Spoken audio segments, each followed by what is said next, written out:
अरे भैया, किसान की सुन लीजिए।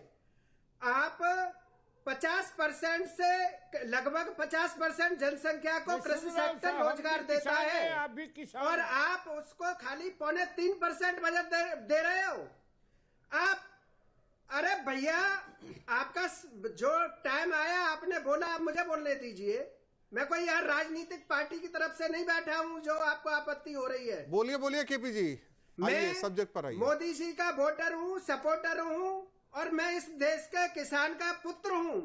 मैं आपको एक बात बताऊंगा कि भाषणों में किसान और किसान के लिए इमोशन दिखती है, लेकिन भावनात्मक शोषण इस किसान का किया गया। आज अगर किसान आत्महत्या की हम बात करें तो 1 एकड़ का किसान, अगर आप उसका औसत परिवार की आय देख लीजिए, पूरे भारत में एक किसान परिवार की औसत आय कितनी है। आप एआई की बात कर रहे हैं, अच्छी बात है, आपने बहुत अच्छी बातें करी, लेकिन किसान को आत्मनिर्भर नहीं बनाना चाहते। आप किसान को मजदूर बनाना चाहते हैं, जो इस देश का मालिक था, जिसके नाम पर हम गर्व करते हैं कि हमारा देश कृषि प्रधान देश भारत है। आज राष्ट्रीय किसान आयोग न गठन करके माननीय प्रधानमंत्री जी, आपने मेरे को पीड़ा से भर दिया। मैं रो नहीं पा रहा हूं, लेकिन मैं किसान नेता नहीं हूं। मैं किसानों के बीच मेड़ पर बैठकर उनकी बातें करता हूं, काम करता हूं। लेकिन अगर देश के किसान को बचाना है तो प्राकृतिक खेती मिशन आपका अच्छा स्टेप है। इसमें उसके पशुधन को बचाने के लिए, देसी गाय के लिए आप सनातन और संस्कार की बात करते हैं और गाय पूरे रात किसान खेत पर रखा रहा है। केपी सिंह जी, आपने बजट को हमें नहीं लगता कि सुना ढंग से। इस बार तो पशुधन वाला है सारा मामला, आप एक बार देखिए, पढ़िए। पशुधन को बढ़ाने के लिए, उनके संवर्धन के लिए, उनके प्रजनन के लिए वेटरनरी डॉक्टर्स किस तरीके से मुहैया हो, उसके लिए इस बजट में है। अब आप आरोप लगाने के लिए कुछ भी लगा दीजिए, इस वाले बजट में तो है जिसकी चिंता आप कर रहे हैं। मैं यहां आरोप लगाने के लिए नहीं बैठा, मैं किसान के दर्द को रखने के लिए बैठा हूं। उसमें से एक दर्द कम करने की तो कोशिश की जा रही है इस बजट में। नाम बता देता हूं क्या क्या किए हैं, अगर आप उन्हीं को सुनना चाहते हैं तो। साहब, किसानों का दल प्रधानमंत्री जी, अरे कोई नहीं, मरहम लगा दीजिए, आदमी को मार दीजिए और उसको पट्टी कर दीजिए, उससे क्या होगा। लेकिन अशोक जी ये नहीं अशोक जी भाजपा से हमारा कोई विरोध नहीं है, लेकिन भाजपा तीसरी बार सत्ता में है। अगर आज भी लागू हुई है, किसानों तो हमें आपत्ति को होगी। सीधे पैसा पहुंची रहा है। खाली आप, चूंकि आप चाहते हैं किसान आयोग का गठन होने की बात, तो निश्चित तौर पे आपकी बात को हम लोग पहुंचाने का काम करेंगे।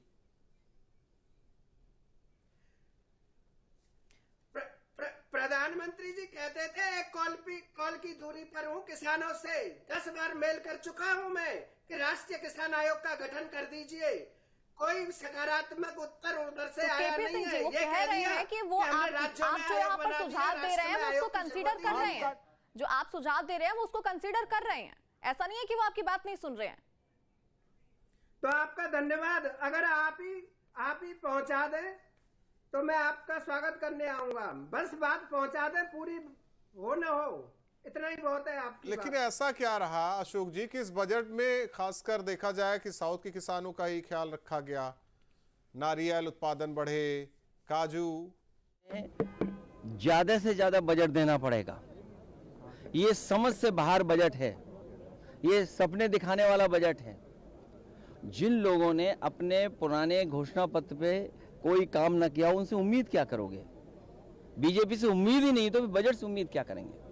ये हमेशा बड़े लोगों के लिए, 5% के लोगों के लिए बजट बनाते हैं, आम जनता के निराश किया है।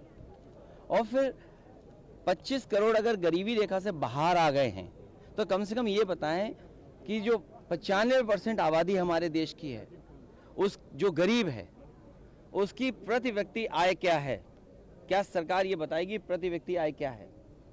सर, इस बार उत्तर प्रदेश के इस बजट में कुछ है क्या सर? ये ये किसी को राहत देने वाला बजट नहीं है। मिडिल क्लास का वोट ले लेंगे, गरीब का वोट ले लेंगे, किसान का वोट ले लेंगे, लेकिन बजट आएगा तो 5% लोगों के लिए बनाएंगे। उत्तर प्रदेश के लिए उत्तर प्रदेश के लिए प्रधानमंत्री मिल गए हैं, मुख्यमंत्री हैं, तो क्या जरूरत है और चीज की। अब सोचिए अयोध्या जैसी जगह पर तो इसीलिए मैंने कहा ये हालत रही तो सोने पर पीतल लगा करके जेवर पहनने पड़ेंगे। रिफॉर्म्स की बात कही गई है, रिफॉर्म्स कर रही लोग, कोई उम्मीद नहीं इनसे, बीजेपी से कोई उम्मीद नहीं है कि ना गरीब किसान गांव में रहने वालों के लिए कोई बड़ा फैसला लेंगे। जो बुनियादी ढांचा है उसको भी खत्म कर देंगे। देखिए यहाँ पर आप अखिलेश यादव को सुन रहे थे। उन्होंने बजट के आने के बाद जिस तरह की बात कही है कि ये बजट केवल 5% लोगों के लिए ही है। हमारे सहयोगी हिमांशु भी ग्राउंड से जुड़ चुके हैं, एक बार उनका भी रुख करेंगे और जानने की कोशिश करेंगे कि जमीनी स्तर पर लोगों को ये बजट कैसा लगा। हिमांशु। बिल्कुल, देखिए हमारे साथ एमएसएमई सेक्टर से जुड़े हुए तमाम जो इंडस्ट्रिस्ट हैं वो हमारे साथ मौजूद हैं। खासतौर पर गाजियाबाद कविनगर इंडस्ट्रियल के जो प्रेसिडेंट हैं अरुण शर्मा जी हमारे साथ मौजूद हैं। उनसे बात करते हैं और जानेंगे कि एमएसएमई सेक्टर को क्या कुछ मिल पाया इस बजट से और क्या कुछ नहीं। सर, कैसा रहा उम्मीदों पर ये बजट? आज हम लोग सुबह से ही बहुत आशान्वित थे कि बजट में कुछ एमएसएमई को सहूलियत मिलेगी, लेकिन बेहद ही दुख का विषय है कि एमएसएमई सेक्टर के लिए कुछ भी इस बजट में नहीं दिया गया। ना कोई टैक्स स्लैब में इन्होंने छूट दी है, ना जीएसटी की दरों में कोई बदलाव किया है, बिजली की दरों में कोई चेंज नहीं किया है। प्रदूषण के लिए हम लोग एक सप्ताह से प्रयासरत थे, आप लोगों के माध्यम से सूचनाएं भेज रहे थे कि एनसीआर के प्रदूषण को कम करने के लिए भारत सरकार कुछ इस बजट में प्रावधान करे। हम लोग 70 दिन यूनिट बंद करनी पड़ती है गैप के दौरान, उसमें कुछ नहीं हुआ। रख रखाव के लिए कुछ नहीं किया, उद्यमी बीमा के लिए कुछ नहीं किया।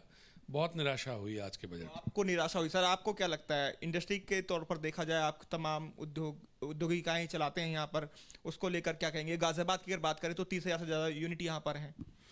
कुछ ज़्यादा नहीं किया कुछ भी। उम्मीद तो बहुत थी कि जैसे जीएसटी की दरों में कमी होने से व्यापार भी बढ़ेगा और सरकार को रेवेन्यू भी बढ़ेगा, मगर उसमें कुछ नहीं किया गया।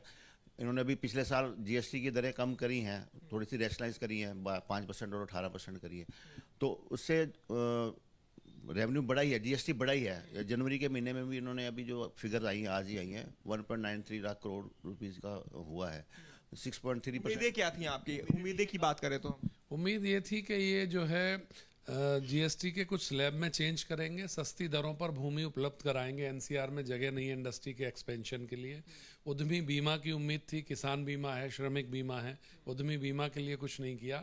10,000 करोड़ रुपए पूरे ऑल ओवर इंडिया को दिया है। अब जो सेमीकंडक्टर के लिए इन्होंने पैसा दिया है वो बड़े ग्रुप्स के लिए दिया है, उसका एमएसएमई से कोई संपर्क नहीं है। लेकिन कहा जाएगा कि एमएसएमई को 10,000 करोड़ है, जबकि सेमीकंडक्टर के लिए 40,000 करोड़ है। आपका क्या मानना है?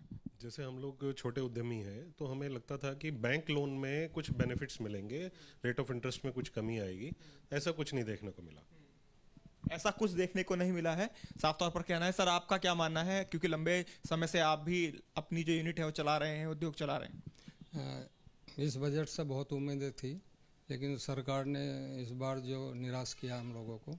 यदि ये स्लैब वगैरह में कुछ कमी करते तो गवर्नमेंट को बहुत फ़ायदा मिलता, नई इंडस्ट्री भी लगती, रेवेन्यू स्टेट का बढ़ता तो भारत सरकार का बढ़ता, लेकिन ऐसा इस बजट में इन्होंने कुछ नहीं किया। निर्मला सीतारमण का ये 9वां बजट था जो उन्होंने पेश किया। अगर बात करें पिछले बजट की तो कंपेयर करें इस बजट से, तो कौन सा बजट ज़्यादा बेहतर लगा आपको? बिल्कुल, आप पिछले साल का बजट इससे बेहतर था। कम से कम इनकम टैक्स की छूट इन्होंने बढ़ाई थी, 12 लाख की थी। सैलरीड आदमी को उससे लाभ हुआ था, महिलाओं को लाभ हुआ था, छात्रों को लाभ हुआ था जो जीवन यापन करते हैं। टैक्स में तो कुछ किया ही नहीं है इस बार इन्होंने। इतनी मेहनत करके भी इतना टैक्स देना है, कुछ नहीं हो रहा। एमएसएमई डगमगा रही है इस देश की। एमएसएमई डगमगा रही है। कितना बुरा प्रभाव आया इस बजट का। बुद्धिजीवियों के शेयर सब बड़ी कंपनियों के भी गिर गए। बजट निराशाजनक इसलिए कि शेयर मार्केट आज ध्वस्त हो गया पूरा। शेयर मार्केट ध्वस्त हो गया और एमएसएमई सेक्टर को ज़्यादा कुछ नहीं मिल पाया। जो उम्मीदें थी उम्मीदों पे खरा नहीं उतरा, ऐसा इनका कहना है। तो कुल मिलाकर जो उद्योगपति जितने लोग हैं यहाँ पर, इंडस्ट्रीज जो हैं, उनके लिए निराशाजनक बजट उनके द्वारा बताया गया।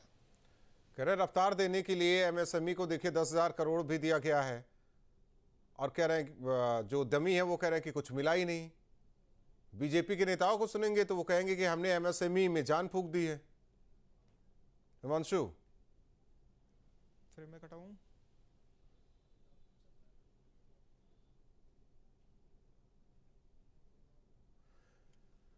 आपके मोबाइल पर तुरंत आएगी ब्रेकिंग न्यूज। स्क्रीन पर सबसे पहले दिखेगी बड़ी खबर। देश दुनिया की हर खबर एक जगह। अब आपके मोबाइल पर तुरंत फटाफट इंस्टॉल कीजिए न्यूज नेशन ऐप और रखिए खुद को अपडेट।